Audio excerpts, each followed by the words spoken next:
Bienvenidos a Conoce, Ama y Vive tu Fe. Este es el programa donde compartimos el Evangelio y profundizamos en las bellezas y riquezas de nuestra fe católica. Les habla su amigo y hermano Luis Román y quisiera recordarles que no podemos amar lo que no conocemos y que solo vivimos lo que amamos. En el día de hoy me acompaña el padre Javier Luzón, creo que se pronuncia el apellido y disculpe padre si lo pronuncié mal. Hoy vamos a estar... Luzón está bien, perfecto. Hoy vamos a estar hablando de muchísimas cosas. A la luz de un libro que se llama Las 6 puertas del enemigo, compuesto o escrito por el padre Javier. Y vamos a estar hablando del demonio, vamos a estar hablando del poder del maligno, cómo podemos protegernos, cómo mantenernos en gracia, el papel de la Virgen María, especialmente la vocación de la Virgen de Guadalupe. Vamos a estar hablando de muchísimas cosas que creo que nos van a ayudar muchísimo en nuestra fe. Va a ser un programa muy edificante. Y para mí es un honor tener al padre Javier. Yo lo conozco de otros programas que lo he visto y pues es un honor poderlo entrevistar en el día de hoy. Y pues nada, antes de comenzar yo quisiera oficialmente darle la bienvenida al padre Javier a Luzón aquí al programa. Padre, bienvenido a Conoce, Ama y Vive tu Fe. ¿Cómo se encuentra? Bien hallado y con mucho gusto en estar con ustedes. Y nada, pues disponible para las preguntas que quieran hacer. Si le parece, nos encomendamos al Espíritu Santo.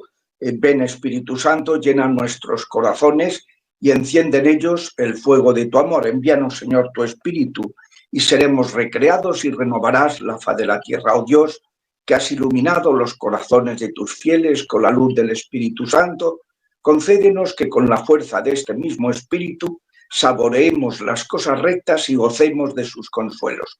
Por Jesucristo nuestro Señor.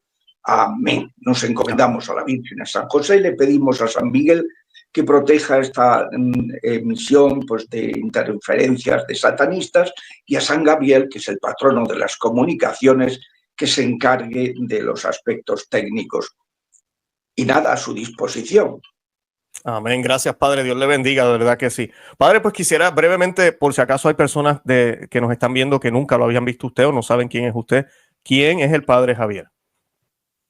Pues mire, soy un sacerdote de la diócesis de Madrid, que me ordené en el año 1980, o sea que este año cumpliré 45 años de sacerdote, que me he dedicado, era filósofo, y bueno, sigo siéndolo en cierto modo, porque eso no se pierde. Estuve como profesor de antropología filosófica durante unos años, hasta que me alcanzó la vocación al sacerdocio, y ya pues pasé al aspecto teológico, y pues soy doctor en teología, y bueno, pues me he dedicado a la pastoral con matrimonios, con universitarios, con sacerdotes. He predicado pues, ejercicios a estos grupos de personas, atendido pues, las hermandades y cofradías durante un tiempo. Y bueno, desde el año 1995, en que el obispo de Córdoba, donde me encontraba entonces, me pidió que me encargara del ministerio exorcístico, hasta 2015 he estado pues, ejerciendo con intervalos como exorcista, y pues sobre todo en la última fase, la fase de Madrid, pues allí adquirí pues una gran experiencia, porque pues por circunstancias tuve que atender del orden de 55 casos semanales, y eso pues en esos más de 15.000 intervenciones exorcísticas pues te da pues una amplia experiencia, ¿no? Que pues procuré reflejar en este libro que usted ha mencionado, el de las 6 puertas del enemigo, experiencias de un exorcista, que publiqué en 2017 y que está traducido ya al inglés desde hace 2 años, está funcionando en inglés, The 6 Doorways of the Enemy, y ahora pues se publicará también en brasileño, en portugués, dentro de poco, si Dios quiere. Y en fin, pues que es un libro pues, que es un manual de exorcística, donde se explica tanto para laicos como para sacerdotes pues los fenómenos que uno puede encontrarse en este terreno, se explica cómo combatir estos ataques del maligno y se explica cómo organizar y qué armas tenemos los cristianos para defendernos de estos ataques del enemigo. Y bueno, yo creo que le he hecho un resumen. Estoy en una parroquia de Madrid, como vicario parroquial, y como capellán coordinador estoy en el hospital, en un hospital de Madrid también, y pues por las mañanas estoy en el hospital y por las tardes en la parroquia. Excelente. Padre, con esa experiencia inmensa que usted ha tenido con esto de los exorcismos, yo quisiera primero que nos aclarara, porque a veces lamentablemente Hollywood y las películas nos tienen una imagen con esto del exorcismo que yo digo que le han quitado seriedad al tema, y a veces hay personas que piensan que esto son supersticiones de los católicos, que son exagerados, ¿verdad? De que realmente no es algo más psicológico que necesita el paciente, y entonces pues hacen estas oraciones y todo esto para que la persona piense y viva vamos a decir, algo estimulado para que se cure, ¿verdad? Eso dicen los enemigos de la iglesia, ¿no? Pero yo quería que usted aclarara, no todo intervención de un exorcista es como lo ponen en las películas, o es posesión, correcto. Hay diferentes cosas que ustedes asisten, ¿no? Diferentes situaciones y circunstancias, ¿no? Hay 7 tipos de ataques extraordinarios.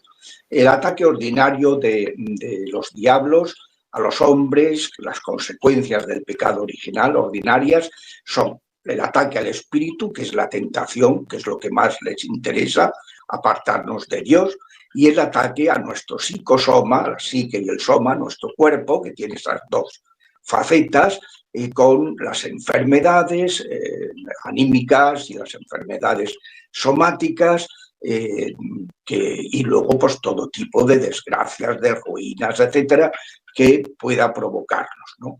Hasta la muerte.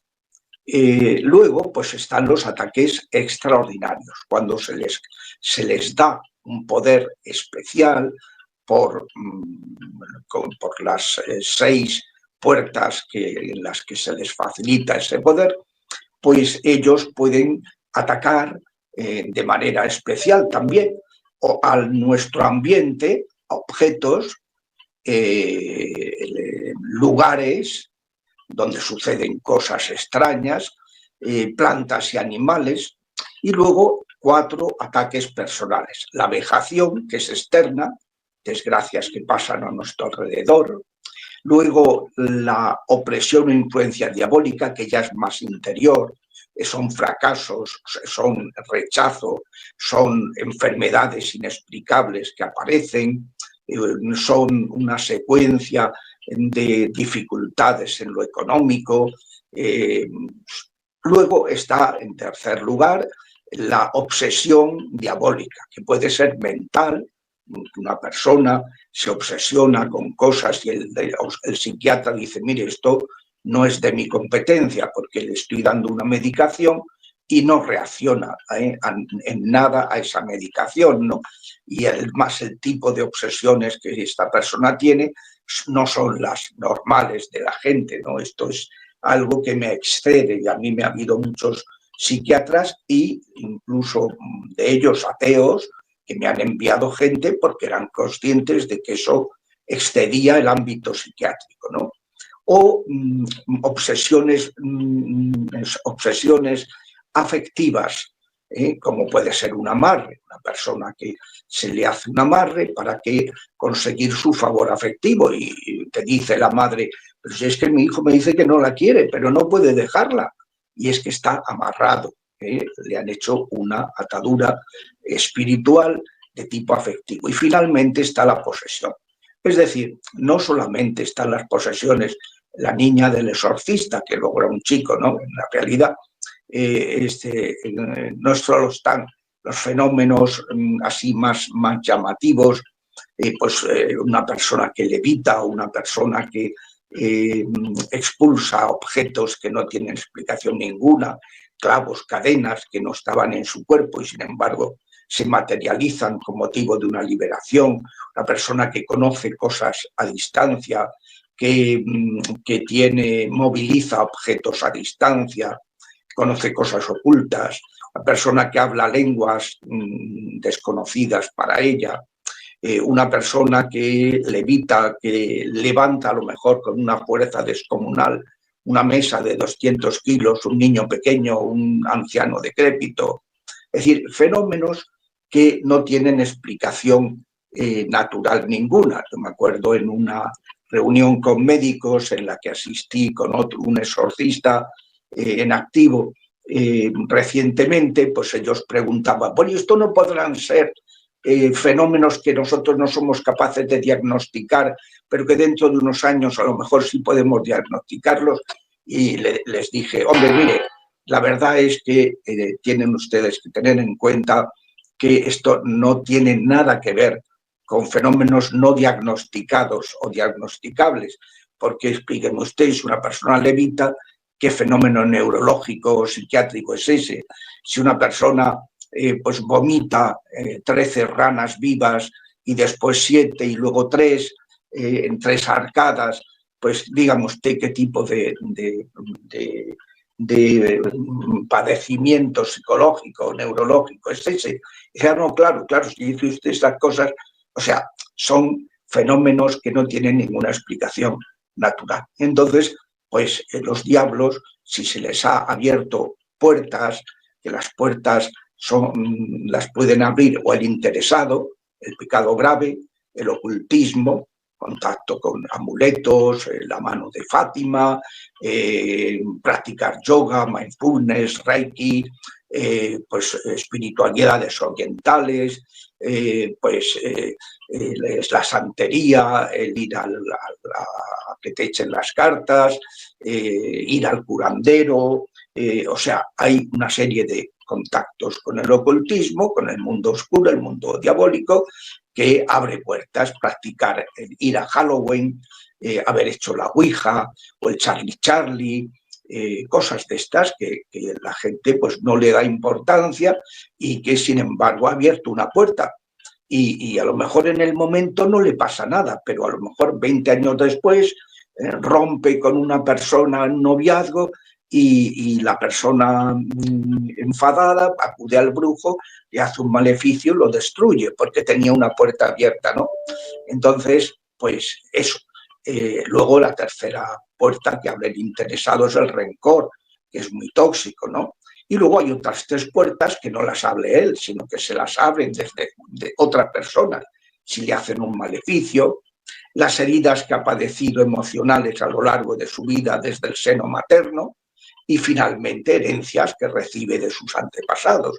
Todo ello, pues, ocasiona que los demonios tengan pues un poder especial, una persona que un antepasado masón lo ha consagrado a Satanás, ¿no? Entonces, pues adquiere un poder especial. Y eso explica esas 3 puertas que no abre el interesado, que haya habido santos poseídos. Por ejemplo, la Santa Miriam de Jesús crucificado, la Garavita, Santa Gema de Galgani, la Beata Eustoquia de Padua, y luego santos que han tenido opresiones, vejaciones, como San Pío de Pietrelcina, Santa Teresa de Calcuta, pues que han tenido eso, Santa Gema también, que como he mencionado, o sea, han sufrido y por eso muchos casos han tenido una especial fuerza intercesora, ¿no? Santos que tienen una especial fuerza intercesora en este sentido para liberación, ¿no? Santa Laurita de Montoya, San Pío de Pietrelcina, Santa Catalina de Siena, San Martín de Tours, o sea, hay San Antonio de Padua, hay santos pues, muy exorcísticos, ¿no? Que ayudan mucho en el ministerio exorcístico. Entonces, esas son las 7 afecciones extraordinarias y las puertas, las 6 puertas que abrimos los humanos, uno que no las abre y otras 3 que las abrimos nosotros y que facilitan, explican que los diablos tengan un poder extraordinario de atacarnos de una manera preternatural. Preter significa fuera de lo natural, por encima de lo natural. Exacto. Padre, ¿y qué es lo más común que usted ha visto de las puertas que abrimos nosotros? Ahorita quisiera hablar de las otras, pero de las que podemos abrir nosotros, ¿qué es lo más común que ha visto en toda su experiencia, los Pues, errores comunes? pues la verdad es que las tres, porque suelen muchas veces ir a la par. Una persona que tiene prácticas ocultistas, que eso siempre está, las prácticas ocultistas, contactos con el ocultismo, de una manera o de otra, eso siempre está. Pero muchas veces va acompañado de que esa misma persona que está en el ocultismo, pues es una persona que se ha abandonado de la fe, que no practica la fe, que está viviendo al margen, que no celebra la Santa Misa, no se confiesa, vive una vida de pecado, está unido en una unión libre con personas sin haberse casado, pues, o está en adulterio, es esto que llaman de estar en pareja, que esto estar en pareja significa estar en concubinato, ¿no? O concubinato o en adulterio, porque si uno de los dos estaba casado formalmente, o sea, por ley canónicamente, pues es un adulterio, como la copa de un pino, ¿no? Entonces, bueno, pues esas... Y luego el tema del rencor siempre es un fondo que hay que arrancar porque suele acompañar en muchísimos casos pues situaciones que no tienen explicación ninguna y que el rencor pues favorece la acción de los diablos y además hace que los enemigos tengan más poder de dañar cuando se está odiando, porque el odio es la vida de los diablos, ¿no? Cuando una persona vive en el odio, pues está dándole, poniéndole, yo por eso se lo he dicho muchas veces, a niños, bebés abortados, que no consiguen recibir el bautismo de deseo porque no perdonan al papá, a la mamá, que los han abortado, al farmacéutico que vendió la pastilla, al cirujano que practicó el aborto, no consiguen perdonar y son personas inocentes que no han hecho ningún pecado y están retenidos en el purgatorio sin poder entrar en el cielo, sin poder hacer el bautismo de deseo porque no han perdonado. Y entonces, pues siempre les he dicho, mira, el argumento que más les ayuda a perdonar, es decir, ¿tú quieres que estas personas malvadas hagan esto a otros? Uy, no, dicen siempre. No, no. Es decir, pues mira, para quitarle a los diablos poder de influir en ellos, tienes que perdonarlos. Porque mientras no los perdones, estás dando a los diablos el poder de influir más en ellos, de que sigan repitiendo, reincidiendo en esos abortos, ¿no? Entonces, ese es el punto, el perdón. Normalmente están siempre presentes esas. Y luego, pues ahí también es muy frecuente, fíjese, yo por ejemplo, cuando empecé a conocer lo que eran las heridas de seno materno, pues le propuse a la persona que me lo había explicado y enseñado hacer esa oración, pues que hiciéramos oración a los 45 pacientes que tenía en ese momento. Y entonces, pues, 45 pacientes poseídos. No, porque aparte de esos pacientes, tenía otras personas que tenían otro tipo de afecciones extraordinarias, pero poseídos tenían en ese momento 45. Y pues le dije que íbamos a hacerle la oración de sanación desde el seno materno a esas personas. Él me dijo bueno, que lo que había aprendido con el padre Emiliano Tardif es que eso no se hacía a todo el mundo. Le digo, bueno, mira, tú lo que hayas aprendido es cosa tuya, pero aquí el exorcista en este ministerio soy yo y yo le voy a hacer esas oraciones. Si tú me quieres ayudar, me ayudas, y si no me quieres ayudar, pues oye, estás en tu derecho, pero yo se las voy a hacer porque creo que esto hay que hacerse. Y efectivamente las hicimos en 2 días, él vino, vivía en otra ciudad, y estuvimos 2 días a razón de 22 oraciones por día, ¿no? Cada media hora, una maratón.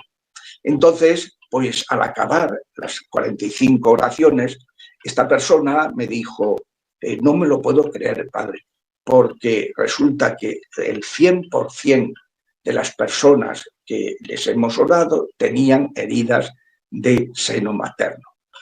Bueno, 45 no es que sea un espectro muy amplio, pero sí es suficiente como para decir que de ordinario las personas que tienen una posesión puede ser que tengan heridas que han recibido durante la gestación o en los primeros años de vida extrauterina, su tierna edad, o en la infancia, o en la adolescencia, o a lo largo de su vida, de daños que se le han hecho y que influyen en ellos. O sea que eso es muy frecuente, igual que es muy frecuente pues, que la persona arrastre herencias de sus antepasados, ¿no? Porque igual que en el plano físico y en el plano psíquico, tú vas al médico y te pregunta antecedentes, vas al psicólogo, al psiquiatra y te pregunta antecedentes, pues en el plano espiritual muchas veces también se dan, como dice la Biblia constantemente, herencias, porque, como explicaron Pablo VI, Juan Pablo II y Benedicto, tienen en sus enseñanzas Pablo VI en la Indulgenciarum Doctrina, Juan Pablo II en la Reconciliación y Penitencia y Benedicto en su Escatología, pues enseñaron que no solamente una comunión en la santidad, en lo positivo, sino también en el pecado. Hay una comunión en el pecado. Una persona que peca abaja a la iglesia. Una persona que va creciendo en santidad tira de toda la iglesia para arriba, ¿no? Nadie somos un verso suelto, estamos en comunión para bien y para mal. Y entonces, pues eso también es muy frecuente. O sea que hay que, por eso un proceso de liberación requiere de ordinario un tiempo. Hombre, Dios puede hacer milagro que saltarse las circunstancias normales, pero de ordinario no, porque el Señor además sabe que si, por ejemplo, libera a una persona, pero que te siga teniendo puertas abiertas, heridas, pues sigue siendo muy vulnerable y puede recaer muy fácilmente, ¿no? Porque esas puertas, lo explica el Evangelio de Lucas, dice que los demonios salen, pero van por lugares inhóspitos y deseando volver al lugar de donde salieron, y vuelven y ven la casa limpia porque no están ellos, pero con la puerta abierta, entonces entran de nuevo. Por eso le puse yo a este manual, que yo creo que es el primer manual de exorcística moderna que se publica, le puse el título de las 6 puertas para subrayar algo que a veces los exorcistas no tienen en cuenta, que no basta la oración que hace el exorcista, sino que es preciso que el propio interesado haga unas oraciones personales para cerrar esas 6 puertas, cambiar de vida, la primera puerta, abjurar de todo contacto con el ocultismo, la segunda puerta, perdonar, la tercera puerta, orar para que se rompan los maleficios recibidos, sanar las heridas de seno materno y las herencias recibidas. Entonces, pues esa sanación, no hay liberación sin sanación interior, y no hay sanación sin conversión. Por ejemplo, le traen a Jesucristo un enfermo en Cafarnaúm en una camilla y dice, viendo Jesús la fe de aquellos hombres, porque el enfermo no tenía fe, pues le dijo al enfermo, perdonados son tus pecados. Y la gente se escandalizó, ¿cómo perdona pecado? Pero sobre todo, si lo que se lo han traído era para que lo cure, no para que le perdonen los pecados.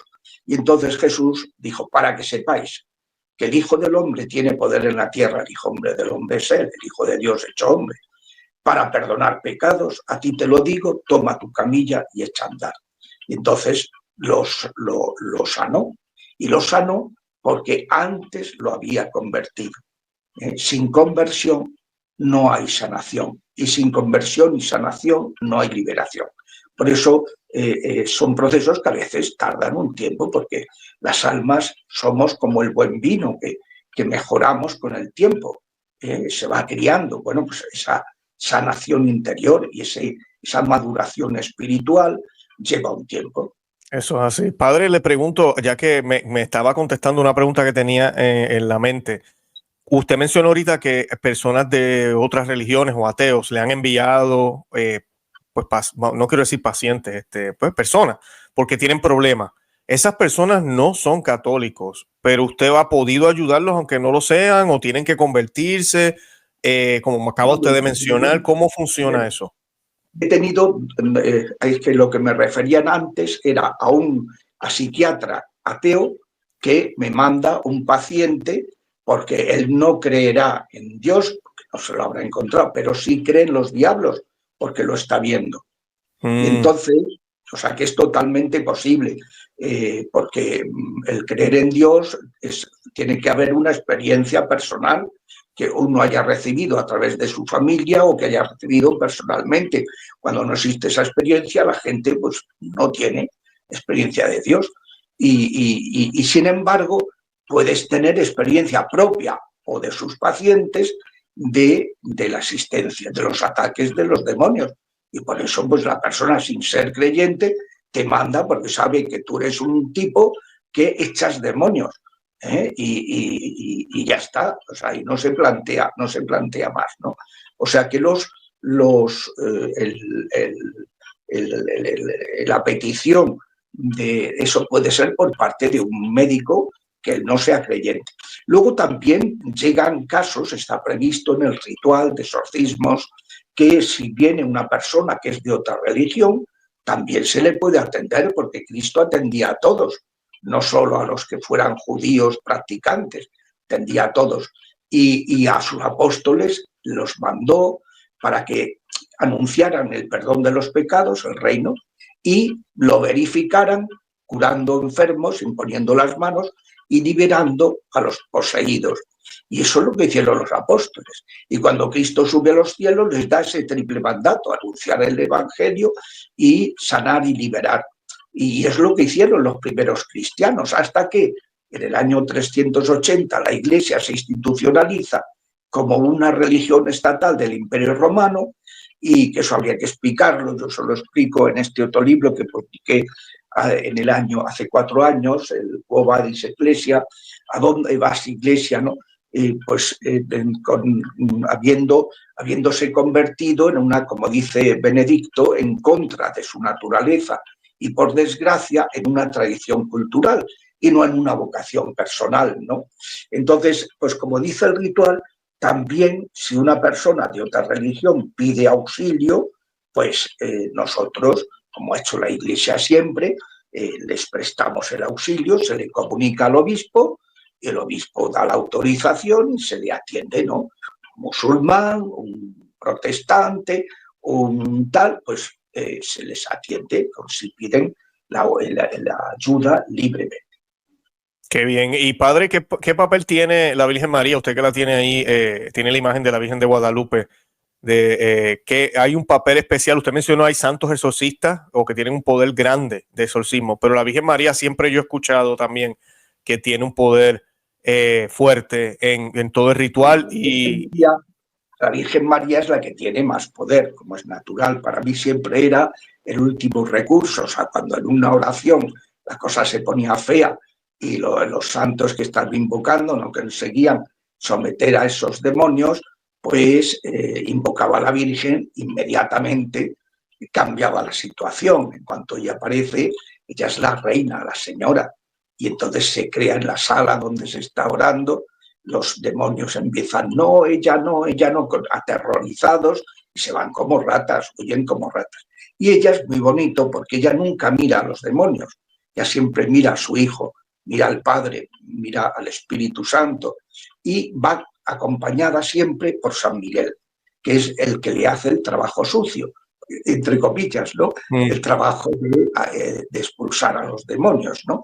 San Miguel es tan poderoso, y no era el ángel más grande y más poderoso, pero al ser el más humilde, quien como Dios, pues es el que ahora tiene más poder. Es inmenso. San Miguel, cuando combate contra los diablos, es impresionante. Es que no duran ni nada, décimas de segundo. Entonces, pues sí, la Virgen Santísima. Yo siempre he dicho que San Bernardo dijo la verdad.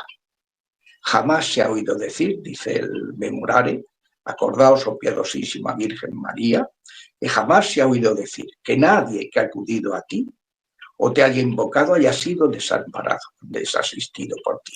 Y animado yo por esa confianza, acudo a ti, Virgen de las Vírgenes, y gimiendo bajo el peso de mis pecados, me pongo a tus pies, oh Madre del Verbo, no desoigas nuestras súplicas, sino más bien líbranos y protégenos. Es verdad, siempre que invocamos a la Virgen, en el minuto cero, ya está ella presente. Y es impresionante, es muy bonito porque ella, pues con ese poder inmenso pues que tiene, que le ha dado su hijo, pues ella nos protege, nos defiende, nos libera. Hay ocasiones en que tú le dices a los demonios que has mandado que se vayan y ves que no se ha ido alguno. Y entonces le dices, ¿y por qué no has obedecido el mandato del sacerdote, el ministro de Jesucristo? Y entonces siempre responden lo mismo, porque ella, nunca la llaman por su nombre, dicen ella, la mujer, como dice la Biblia, pondré enemistad entre ti y la mujer, tu linaje y el suyo. Ese linaje, el linaje de la Virgen, que es Cristo, te aplastará la cabeza cuando tú solo le harás una herida en el talón. Sí, lo mató, pero al tercer día, a las 48 horas, ya había resucitado. Entonces, pues efectivamente, la Virgen es impresionante, ese poder que el Señor le ha dado, y son preciosos las experiencias que he tenido siempre, pero a veces eso, a veces dice, ella no nos deja. Y es que la Virgen sabe que hay personas que con motivo de estas oraciones se van a convertir, entonces retiene la posesión, no deja que se liberen todavía, mientras no se liberen o no se conviertan los presuntos implicados, la gente que está alrededor y que la Virgen sabe que se puede convertir, ¿no? Y entonces son casos especiales en los que el demonio no te obedece, pero lo que le dices es, pues te vas al dedo meñique del pie izquierdo y ahí te quedas hasta la próxima oración sin molestar. O sea, se queda en el cuerpo de la persona, ya no puede molestar, pero no se va porque la Virgen lo retiene para que se siga rezando y se conviertan esas personas que deben convertirse, ¿no? Y que ellas saben que pueden convertirse. No, interesantísimo. Siempre me acuerdo de Job en la Biblia, ¿verdad? Y eso, que a veces las personas no piensan que Dios puede utilizar. Yo creo que usted podría explicarlo mejor, pero el demonio, por algo, a veces la gente dice, pero ¿y por qué Dios no liquidó al demonio en Génesis 3:15 claro, en vez de darle una sentencia? Porque hay un plan. Dios lo utiliza también para nuestra salvación. Es que Dios es coherente. Dios lo único que quiere es que hacer partícipe de su felicidad, de esa familia, del Padre, el Hijo y el Espíritu, el Padre y el Hijo, que sean partícipes las criaturas personales. Y por eso ha emprendido y ha corrido el riesgo de crear ángeles, personas como usted y como yo, meramente espirituales, no tienen cuerpo, no tienen la limitación del cuerpo, y que son personales. De ellas, dice Apocalipsis 12, que la tercera parte cayeron, escucharon la voz de Satanás, que es el jefe de todos ellos. Luego hay otros muchos, ¿no? Está Lucifer, está Belcebú, bueno, hay muchísimos, hay miriadas de ángeles, están como agrupados por grupos, por tipos de demonios, demonios de muerte, demonios de odio, demonios de envidia, demonios de lujuria, demonios de ira, demonios de pereza, en fin, van por así decirlo, por agrupaciones, ¿no? Muy jerarquizados siempre. Bueno, pues la tercera parte cayó y las dos terceras partes se salvaron, aceptaron el plan de Dios y se salvaron, ¿no? Entonces, también creó las criaturas personales corpóreas, que somos espíritu y cuerpo. Entonces, un cuerpo espiritualizado y un espíritu corporizado. Todo lo hacemos a través del cuerpo. El cuerpo no es una prótesis, no es algo externo a nosotros que podamos manipular, como se dice hoy con la ideología de género. Yo cambio de sexo, cambio de... No, mire usted, usted hasta la última célula de su cuerpo es X, X o XY, o puede tener una patología, pero todas las células tienen eso, y eso no lo puede usted cambiar, porque es algo constitutivo, ¿no? Bueno, pues entonces Dios ha querido correr la aventura de nuestra libertad, porque solo con libertad podemos ir al cielo, podemos amar. Entonces, que hay gente que rechaza ese amor, es problema de ellos, y se condenan, es problema de ellos. Dios ha puesto todos los medios para que todas las criaturas personales se salven. Se condenaron una tercera parte de los ángeles y se condenan los seres humanos que quieren condenarse, que rechazan la misericordia de Dios, porque Dios quiere que nos salvemos. Entonces, él no puede. ¿Y por qué no evita? Porque los Adán y Eva abrieron las puertas a los diablos en el mundo de los hombres. Hasta que ellos no escucharon a Satanás, Satanás no tenía mano en el mundo de los hombres. Y a partir de ahí, pues ya empieza la desconfianza entre ellos, Caín mata a Abel y toda esa secuencia de pecados, de desgracias que se siguen cuando escuchamos a los diablos en lugar de escuchar a Dios. Así mismo, o sea, Dios nos ha hecho libres, y la única manera de que vayamos al cielo es dejar que siga existiendo la libertad. A veces la gente dice, ¿por qué no lo impide?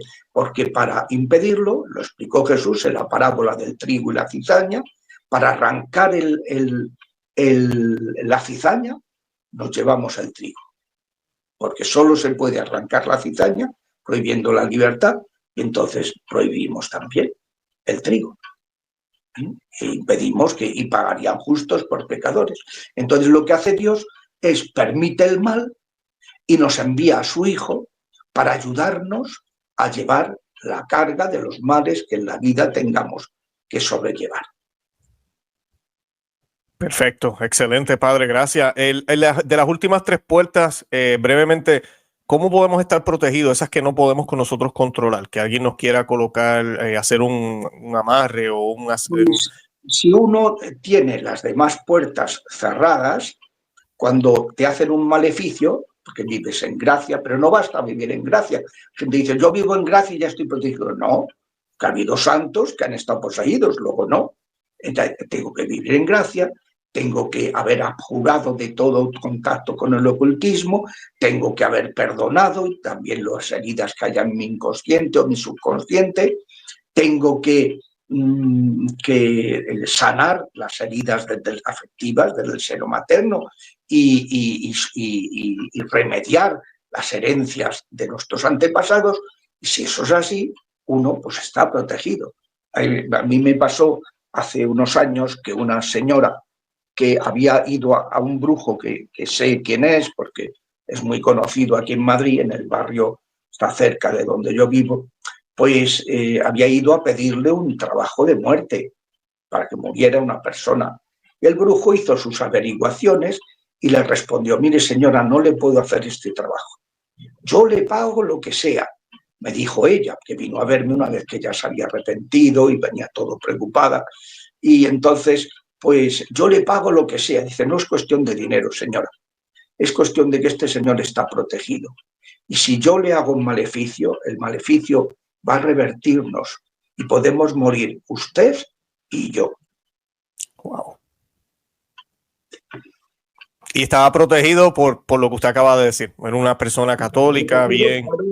Una persona que vivía en la gracia del Espíritu Santo y que no tenía otras puertas abiertas.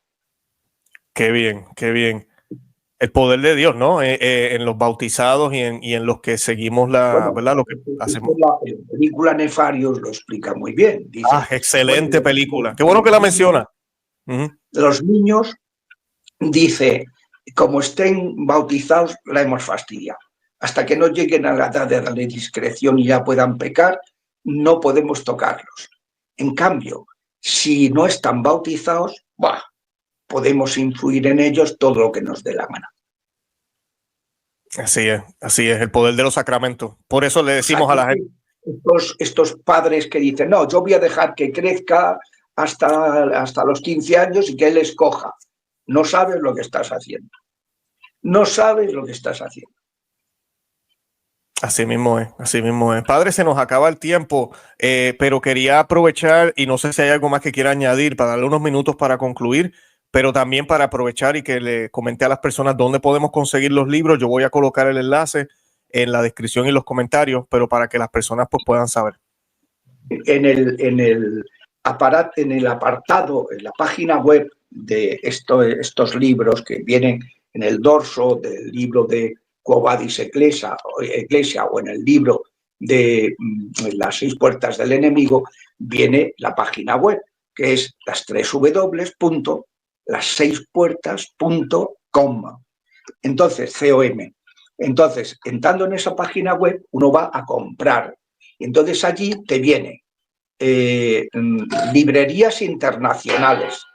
En el caso de ustedes, los que son de España, pues tienen las librerías de España donde se venden, que son muchísimas, pero las librerías internacionales. Y entonces se explica. Estos libros se pueden comprar en cualquier parte del mundo a través de nuestro distribuidor online principal, que es buscalibre.com. Buscalibre. Yo prefiero recomendar esto más que otros, porque otros están más metidos en la cultura de la muerte y en otras cosas que no me gustan, pero en fin, a veces hay que recurrir a ellos también. Pero eso, buscalibre.com. Esta plataforma te pone, y luego también dice hay otras plataformas y tal, pero que algunas no llegan a todas partes del mundo. Y se pueden pedir directamente a los exportadores, que es info@gruponahui.com o ventas@caucelibros.com. Es decir, ahí viene explicado en la pestaña comprar cómo conseguir en cualquier parte del mundo, en Indonesia, en tal, se llegan estos libros perfectamente cuando se piden, ¿no? Y aparte de que hay también librerías en muchos países donde ya los tienen directamente, ¿no? Pues en México, en Argentina, en Perú, en tal. Hay sitios donde los tienen, que de hecho aparecen ahí dentro de las librerías internacionales, pues pone Librería Ágape Argentina, Brasil, Loyola de Libros, Chile, Verbo Divino y San Pablo, Colombia, Fundación Verbo Divino, Paulinas y Católicas y Comoro, Ecuador, Librería Espiritual, Centro Bíblico Verbo Divino, Perú, Las Paulinas, Guatemala, Mater et Magistra y Ave María, Costa Rica, Católicos, Librería de la Conferencia Episcopal, El Salvador, Mater et Magistra, México, Buena Prensa, Librería de Clavería y del Verbo Divino, Panamá, Arquidiocesana, Uruguay, Aquileo, Estados Unidos, Librería Verbo Divino. O sea, te pone las... Pero vamos, que entren ustedes ahí y verán cómo conseguirlo muy fácilmente. Excelente, padre. Gracias, de verdad. Yo le agradezco el tiempo. Sé que el tema, podríamos estar aquí 3, 4 horas hablando de muchísimos otros aspectos. Ojalá pueda invitarlo de nuevo para poder hablar un poco con más profundidad ciertos males que tal vez cometemos los católicos y no lo sabemos, que podemos terminar abriendo estas puertas. Y yo exhorto a la audiencia a que lean los libros que el padre está... Quería añadir una cosa que no he explicado, Sí. pero muy brevemente. Que Adelante, en el siglo XX se negó la existencia del diablo dentro de la teología judeo-talmúdica, la teología protestante y alguna parte de la teología católica. Eso ocasionó que en los seminarios, por ejemplo, no se hablaran de estos temas y que muchos sacerdotes los desconozcan. Entonces, no los juzguen, porque no es por culpa de ellos, es porque no les han formado.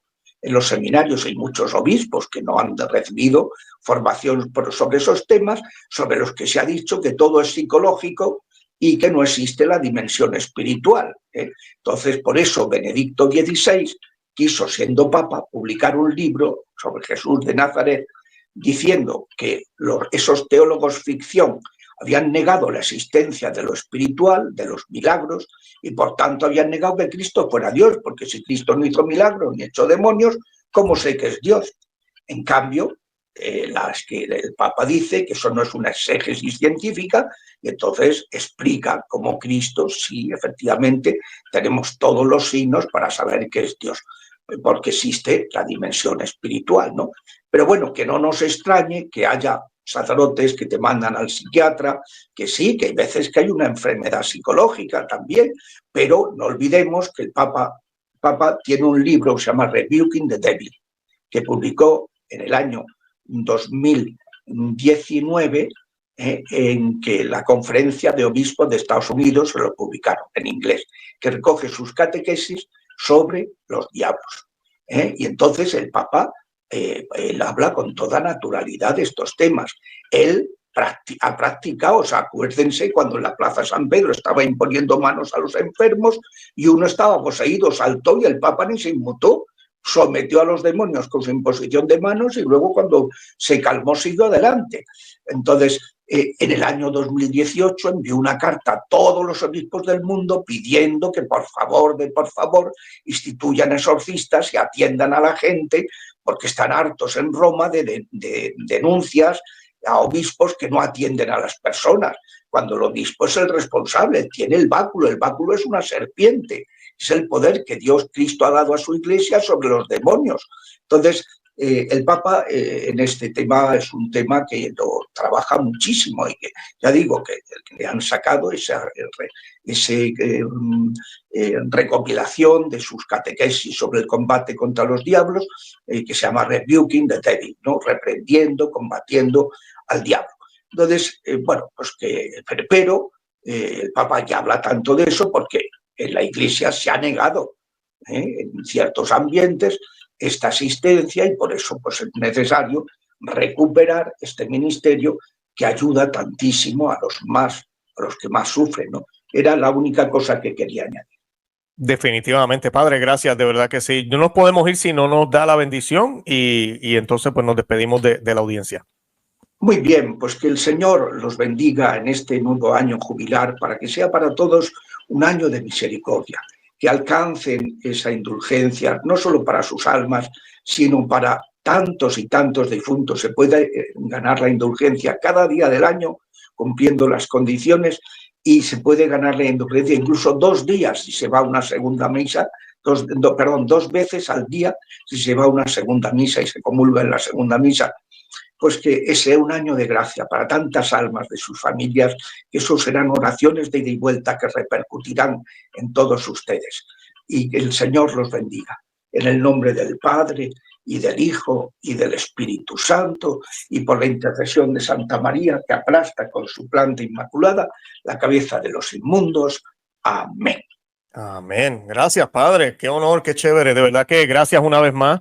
Y nada, les pedimos a la audiencia las oraciones por el padre Gabriel Luzón y no se olviden mirar todos los enlaces y toda la información que vamos a estar compartiendo en los comentarios y en la descripción. Padre, Dios le bendiga.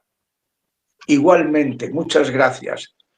Claro que sí, con eso nos despedimos. De verdad que los amamos en el amor de Cristo y Santa María ora pro nobis. Santa María ruega por nosotros. Que Dios me los bendiga. Bye bye.